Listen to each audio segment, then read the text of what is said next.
오늘 우리에게 주시는 하나님의 말씀은 요한복음 20장 19절에서 31절까지의 말씀입니다. 한 절씩 교독하겠습니다.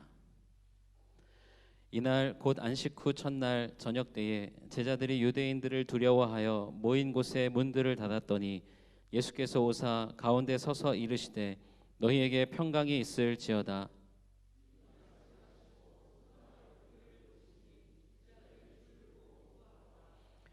예수께서 또 이르시되 너희에게 평강이 있을지어다. 아버지께서 나를 보내신 것 같이 나도 너희를 보내노라.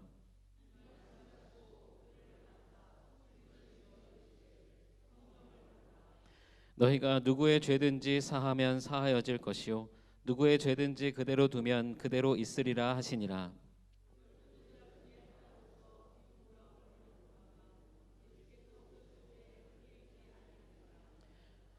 다른 제자들이 그에게 이르되 우리가 주를 보았노라 하니 도마가 이르되 내가 그의 손에 못자국을 보며 내 손가락을 그 못자국에 넣으며 내 손을 그 옆구리에 넣어보지 않고는 믿지 아니하겠노라 하니라.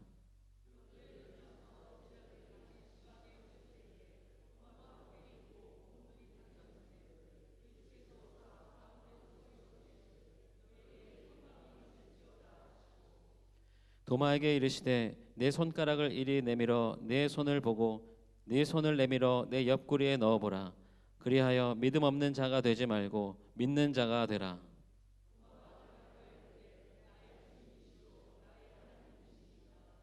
예수께서 이르시되 너는 나를 본고로 믿느냐 보지 못하고 믿는 자들은 복되도다 하시니라.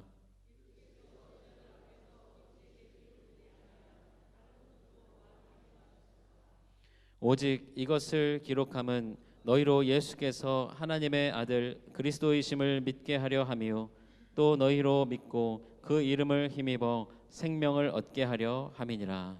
아멘. 이 시간에는요, 부활 가장 큰 축복이라는 제목으로 여러분과 함께 요한복음 20장의 말씀을 나눕니다.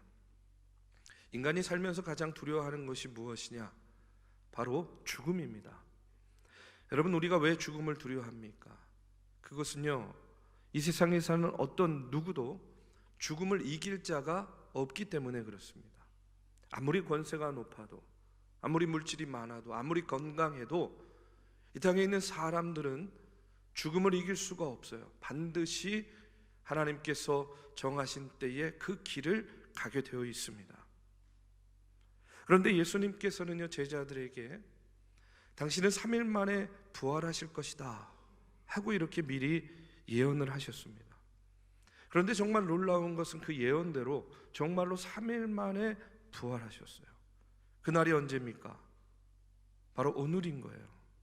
빈 무덤만을 남긴 채 오늘 부활하셔서 이제 40일 동안 제자들에게 나타나시고 사람들에게 보이시면서 구원의 소망을 주시고 이제 하늘로 승천하셔서 지금 이제 다시 오실 그날 재림의 때를 준비하고 계시는 줄로 믿습니다. 예수님께서는 요한복음 11장 26절에서 이렇게 말씀하셨어요. 나를 믿는 자는 영원히 죽지 아니하니라. 아멘. 여러분 믿으십니까? 나를 믿는 자는 영원히 죽지 아니하리라. 예수님의 말씀이에요. 여러분, 우리가 예수를 믿는 이유가 무엇입니까? 그 이유가 잘 살기 위해서, 혹은 우리의 삶에 예기치 못한 위험 가운데 보호받기 위해서, 아니면 때로는 신의 보호를 받기 위해서 우리가 예수 믿습니까? 물론 그런 자그마한 이유도 있겠지만 우리가 예수 믿는 이유는 뭐냐면 부활이 있기 때문에 예수를 믿는 겁니다.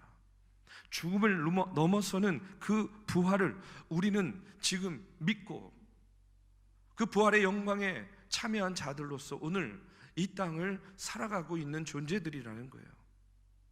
오늘 본문 말씀은 부활하신 예수님께서 이제 안식 후 첫날 제자들에게 나타난 그런 이야기입니다.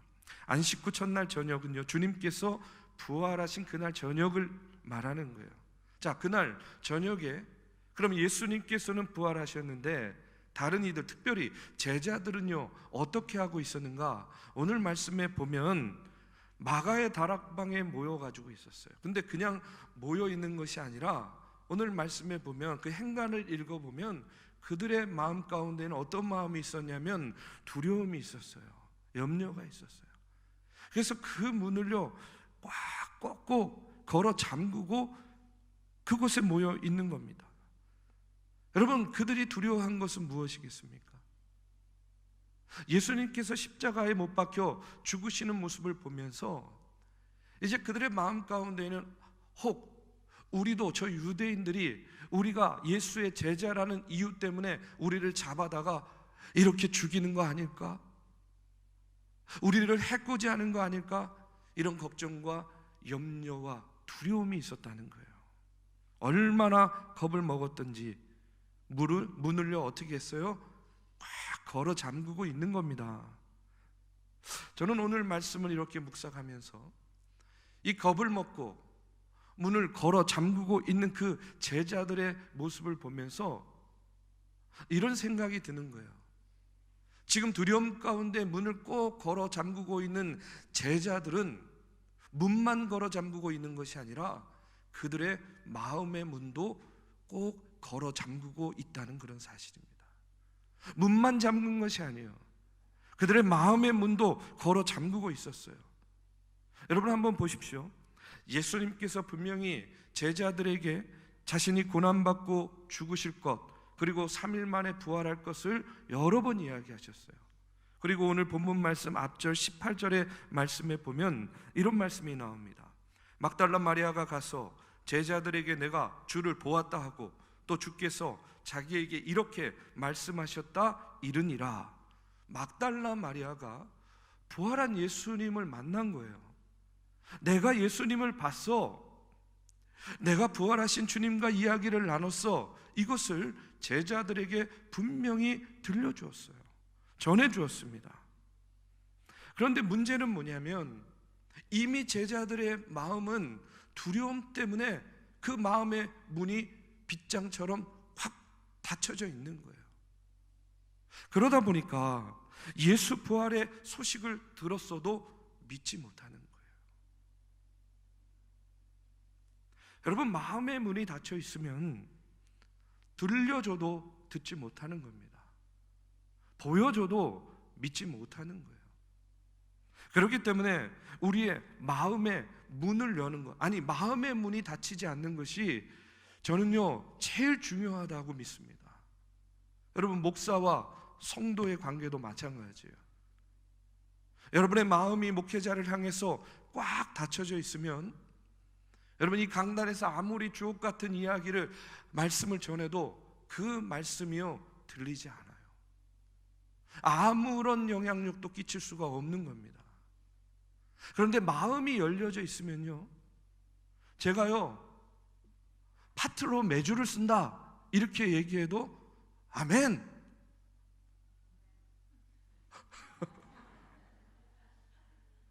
아멘 하고 이렇게 받아들이게 되는 거예요. 그렇기 때문에 여러분, 마음의 문이 닫히지 않는 것, 그리고 마음의 문이 열려 있는 것이요 그만큼 중요하다는 이야기예요. 저는 오늘 이 아침, 이 부활의 아침에 먼저 예수님의 부활이 세상의 걱정과 염려와 근심과 두려움으로 닫혀진 우리의 마음의 문, 내 마음의 문을 활짝 여는 그런 복된 소식이 되기를 이 시간 먼저 주님의 이름으로 축복합니다. 신앙이 무엇일까요? 여러분, 신앙은요 이 두려움의 빗장을 걷어내는 거예요. 의심과 불신의 그 마음의 문을 열어 젖히는 것이 신앙입니다. 저는요 살면서 참 어려운 관계가 뭐냐면 이런 거예요. 너 나한테 어떻게 하나 보자, 이렇게 지켜보는 분 참 어려워요. 네가 나한테 한 만큼 나도 너한테 그만큼만 해야지. 이런 관계는요 굉장히 어렵습니다. 깊이 있는 그 신뢰를 그 관계를 통해서 맺어 나가는 것이 굉장히 어려워요. 그런데 중요한 건 뭐냐면 우리가 사람과의 관계 속에서만 너 나한테 어떻게 하는지 보자 이러고 있는 것이 아니라 하나님과의 관계 속에서도 우리가 주님을 바라보면서도 우리도 모르게 그런 마음을, 그런 태도를 갖고 있다는 거예요. 하나님 나한테 어떻게 하는지 한번 볼게요. 여러분 그렇지 않습니까? 그래서 하나님이 나한테 하는 만큼 나도 하겠노라 하는 그런 모습들이 어쩌면 오늘 우리의 신앙의 모습 아니겠습니까? 그런 모습으로는, 그런 마음으로는 역시 하나님과도 깊은 믿음의 관계, 신뢰의 관계를 맺어 나가기가 어렵다는 거예요. 그런 마음으로는 절대로 들려줘도 듣지 못합니다. 보여줘도 믿지 못하는 거예요. 결국은 그렇게 영적 무지에 빠진 삶을 살 수밖에 없는 것이죠. 여러분, 마음의 문이 열려야 돼요. 저는 이 부활의 아침에 여러분이 무엇 때문에, 어떤 사람 때문에, 어떤 일 때문에 마음의 문이 닫혀 있다면 오늘 이 시간 여러분의 마음의 문이 열려지는 그런 놀라운 기적의 역사가 있기를 이 시간 먼저 주님의 이름으로 축복합니다. 자, 보십시오. 그런데 부활하신 주님은요, 이렇게 두려움 가운데 문도 꼭 닫고 마음의 문도 꼭 닫고 있는 그런 제자들에게 찾아오셨어요. 오늘 19절에 보니까 그런 제자들에게 예수께서 오사 가운데 서서 이렇게 나오고 있습니다. 어느 순간 문은 굳게 닫혀 있었는데 제자들 중에 누구도 문을 열어준 사람이 없어요. 아니, 문을 두드리는 소리도 듣지 못했습니다. 그런데 예수님께서 이미 제자들 가운데 서 계시는 거예요. 여러분 한번 이 모습을 상상해 보십시오. 여러분이 방 안에 있는데 방문을 걸어 잠그고 있어요. 아무런 소리도 들리지 않았습니다. 내가 문을 열어주지도 않았어요. 그런데 어느 순간 무언가가 슉 하고 나타났어요. 여러분 얼마나 놀라겠습니까? 만약에 이 자리에 이렇게 앉아있는데 저 그중에서 뭐 벌레가 한 마리가 휙 날아가도 여러분 깜짝 놀래가지고 어머나 막 이러면서 얼마나 소리를 지르고 놀라겠어요. 그런데 문을 열어주지도 않았고 문을 두드리는 소리도 듣지 못했는데 어느 순간 제자들 앞에 예수님이 서 계신 거예요. 그러니까 여러분 제자들이요 얼마나 놀랐겠어요. 문이 굳게 닫힌 방 안에 갑자기 예수님이 나타나니까 그들은요 그 예수님을요 뭘로 생각했냐면 귀신 정도로 생각한 거예요. 오늘 누가복음 24장 37절은요 이 장면을 이렇게 말씀하고 있습니다. 저희가 보고 놀라고 무서워하여 그 보는 것을 영으로 생각하는지라. 우리말로 그냥 영이라고 번역됐지만 여러분 이것은요 뭘 본 것과 같다는 거예요? 귀신 본 것과 같다는 거예요. 귀신인 줄 알았다는 겁니다. 그렇지 않아도 두려움 가운데 근심 가운데에 겁에 질려 있는 제자들이 갑자기 나타난 주님을 보면서 뭐라고 생각한 거예요? 귀신이다 생각하니까 더 무섭고 더 놀랄 수밖에 없었던 거예요.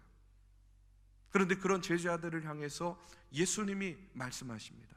누가복음 24장 38절 39절에 보니까 예수께서 이르시되 어찌하여 두려워하며 어찌하여 마음에 의심이 일어나느냐. 내 손과 발을 보고 나인 줄 알라. 또 나를 만져보라. 영은 살과 뼈가 없으되 너희 보는 바와 같이 나는 있느니라. 여러분 이게 무슨 말씀이에요? 귀신은 몸이 없지만 그러나 부활하신 주님은요 그런 귀신이 아니잖아요. 그러니까 분명히 제자들이 너희들 한번 만져봐. 자기의 몸을 만지게 하는 거예요. 보고 만질 수 있도록 그 육체를 내어주시는 겁니다. 그런데 놀랍게도 그 육체를 갖고 계시는 예수님께서 문을 통해서가 아니라 그냥 어느 순간에 방 안에 들어와서 제자들 가운데 서 계시는 거예요. 여러분, 이것을 통해서 예수님은요 제자들에게 무엇을 알려주시고자 하시는 것인가? 그것은 부활하신 예수님은 이처럼 시간과 공간을 초월하시는 전지전능하신 하나님이시다 하는 것을 그들로 하여금 깨닫게 하기 위함입니다.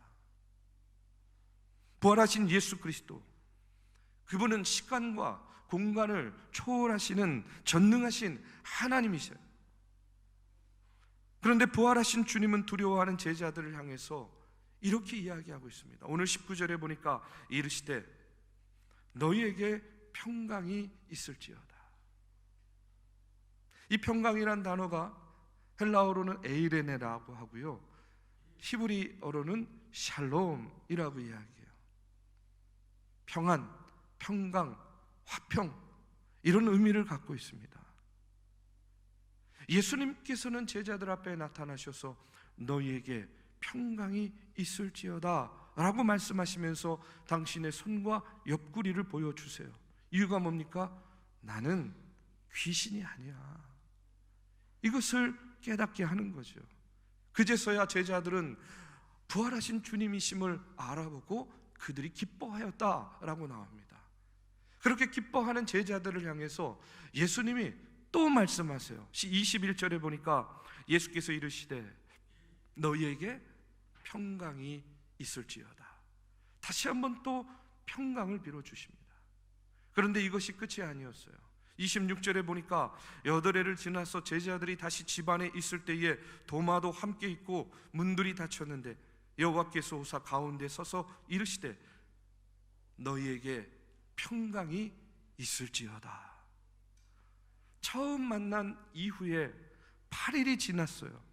다시 예수님께서 제자들을 찾아서 제자들에게 제일 먼저 하신 말씀 역시 무엇입니까? 너희에게 평강이 있을지어다. 예수님이 왜 이러실까요? 할 말이 없어서 이러시는 걸까요? 그 이유가 무엇일까요? 왜 계속해서 예수님은 이처럼 제자들에게 평강을 빌어주고 있을까요? 저는요, 그 이유가 부활하신 주님께서 제자들에게 제일 먼저 주시기를 원하셨던 것이 바로 무엇이었느냐?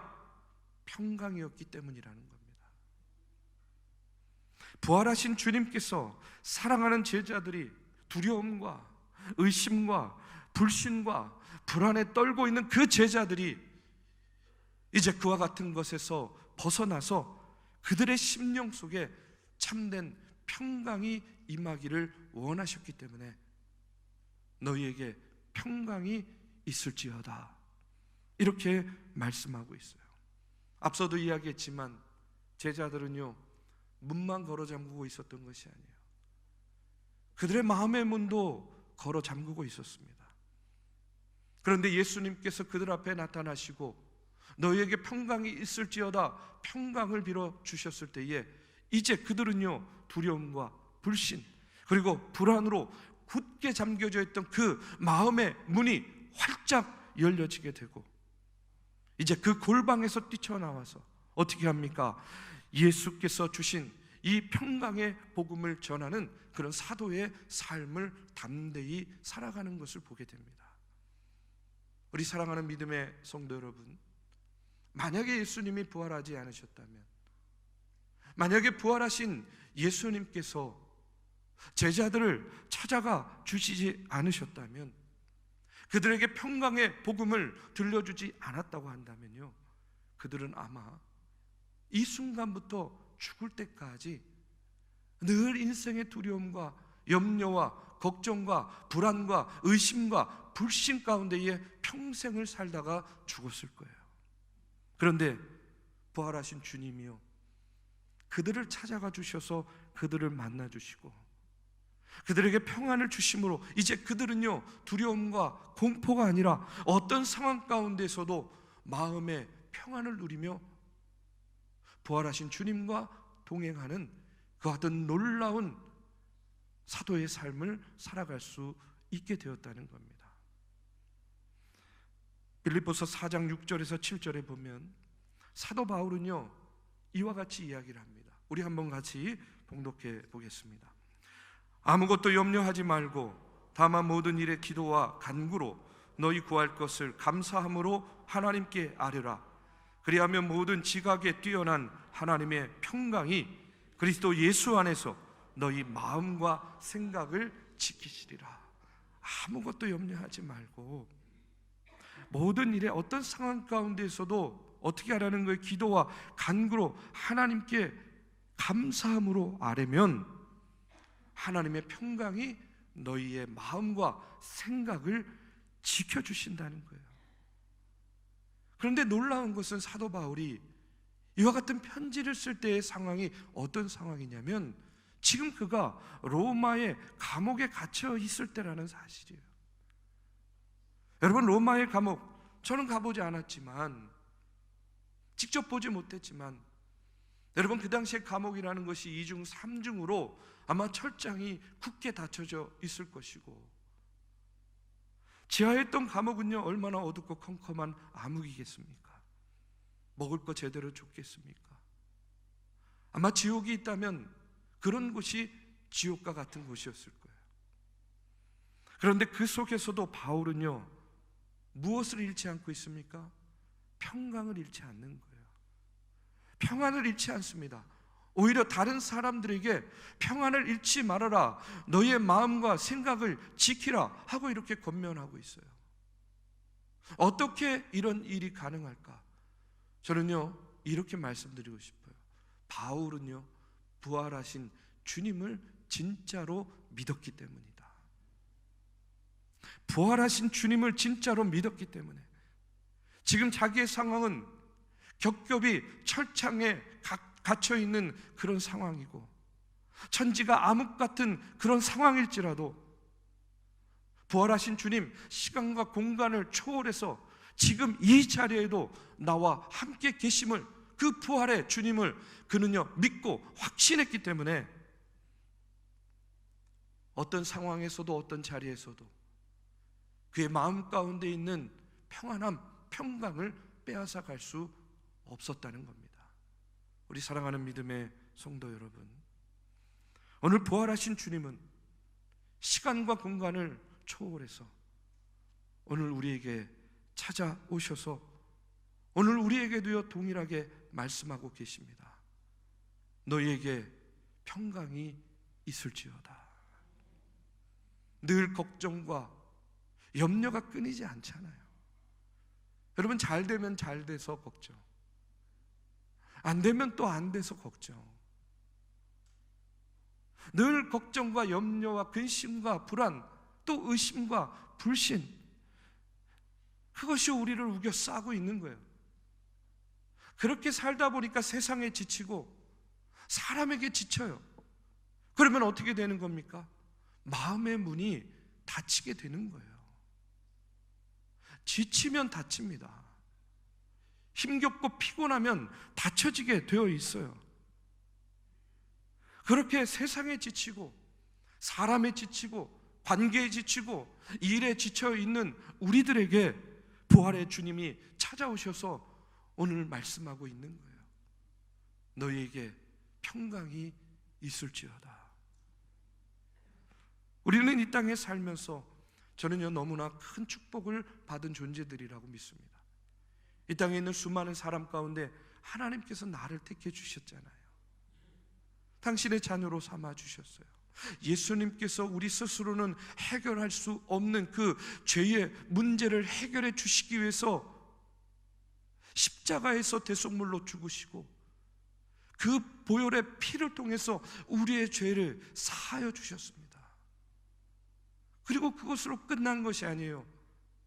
부활하셔서 오늘 우리가 부활의 영광에 참여하는 자들로 세워주셨어요. 여러분, 얼마나 큰 축복입니까? 저는요 그 중에서도 부활 이후의 삶을 사는 저와 여러분에게 주신 가장 큰 축복은 지금도 부활하신 주님이 살아 역사하시며 오늘 나와 함께 계시고 있다는 겁니다. 그리고 그 주님께서 여러분 오늘 우리에게 말씀하세요. 너희에게 평강이 있을지어다. 주님의 평강이 아니면 우리도 평생 걱정하고 근심하고 염려하고 불신하고 불안해하다가 죽을 수밖에 없는 존재들인데, 부활하신 주님이 오늘 우리와 함께 계시면서 너에게 평강이 있을지어다, 우리에게 평안을 주셨기 때문에 여러분, 너무 어려울 때도 우리가 감사할 수 있지 않겠습니까? 우리가 육신의 질병으로 고통당하면서도 하나님의 도우심을 구하며 감사를 드릴 수 있지 않겠습니까?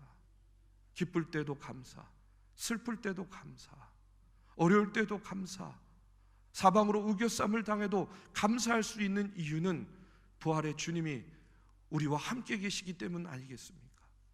우리 사랑하는 믿음의 성도 여러분, 이 부활의 아침 예수님께서 우리에게 주시는 이 평안의 말씀을 여러분 들으시기 바랍니다. 이 평안을 여러분의 삶 가운데서 누리시기를 주님의 이름으로 축복합니다. 저는요, 이렇게 믿습니다. 우리의 삶의 문제가 아무리 커도 우리가 주님께 맡기면 맡길수록 우리는 평안해지는 거예요. 그런데 우리가 하나님을 전적으로 신뢰하지 못하고 조금만 맡기는 거예요. 적게 맡기는 거예요. 그러면 또 마찬가지로 그만큼 고통과 괴로움이 우리에게 주어지는 거예요. 하나님을 온전히 믿는 사람은요, 하나님께 자신을 온전히 맡기고 하나님께서 주시는 온전한 평강을 누리게 되는 겁니다. 제가 늘 말씀드리지만 저는요, 큰 결정을 할 때 늘 하나님께 기도합니다. 그리고 하나님께서 주시는 지혜와 영감, 그 마음을 가지고 결정을 해요. 그리고 그 다음에 어떻게 하느냐? 하나님한테 책임을 전가하는 거예요. 하나님, 내가 이렇게 열심히 기도하고 하나님께서 주시는 그 지혜와 영감과 마음으로 결정해서 이렇게 하는 일인데, 만약에 이거 잘못되면 이거 누구 책임입니까? 하나님 책임입니다. 내 책임 아니에요. 아니, 그렇지 않습니까? 아니, 맡은 사람이 책임져 주는 거 아니에요? 맡긴 사람이 책임지는 게 아니에요. 우리가 여행을 하다 보면 호텔방 들어가잖아요. 거기에 옷장문을 딱 열면 그 밑에 뭐가 있어요? 작은 금고 있잖아요. 그렇죠? 그 금고의 용도가 뭡니까? 귀중품이 있으면 그 안에다가 놓으라는 거예요. 근데 항상 그 문 앞에 뭐라고 쓰여 있냐면 이렇게 쓰여 있어요. 더 귀중한 것은 호텔 프론트 금고에 맡기십시오. 맡기지 않은 물품에 대해서는 분실 시 책임지지 않겠습니다. 아니, 않습니다. 이렇게 되어 있어요. 여러분, 이게 무슨 이야기예요? 맡은 만큼만, 맡겨진 만큼만 책임진다는 거 아니겠어요? 맡길 수 있는데도 불구하고 그 호텔 주인을 믿지 못해가지고 귀중품 맡기지 않고 스스로 책임지지도 못하면서 밤낮 걱정하고 근심하고 있다고 한다면 여러분, 그거야말로 얼마나 어리석은 삶입니까? 어리석은 모습이에요. 여러분, 맡겼을 때에는 맡은 사람이 책임지는 거예요. 우리가 하나님을 전적으로 믿고 신뢰하고 우리가 하나님께 내 삶을 맡기면 이제 그 삶은 누구 책임이에요? 하나님 책임이에요. 여러분, 그러면요, 참 살기 쉽습니다. 하나님, 나 잘못되면, 하나님 이 일 잘못되면 그거 하나님 책임입니다. 왜요? 내가 온전히 내 삶을 하나님께 맡겼기 때문에. 우리 사랑하는 믿음의 성도 여러분, 오늘 우리는요, 부활하신 주님, 이 세상의 주인 되시는 주님, 내 삶의 주인 되신 그 주님께 여러분, 우리의 온 마음과 정성을 다해서 우리의 삶을 맡겨야 됩니다. 맡기시면 하나님께서 책임져 주십니다. 오늘 여러분, 제자들을 찾아오셔서 걱정과 염려와 근심과 두려움 가운데 있는 그 제자들에게 주시는 이 평강의 말씀, 오늘 이 시간 저와 여러분에게도 찾아오셔서 오늘 주님은 이와 같이 말씀하고 있습니다. 너희에게 평강이 있을지어다. 너희에게 평강이 있을지어다. 아멘.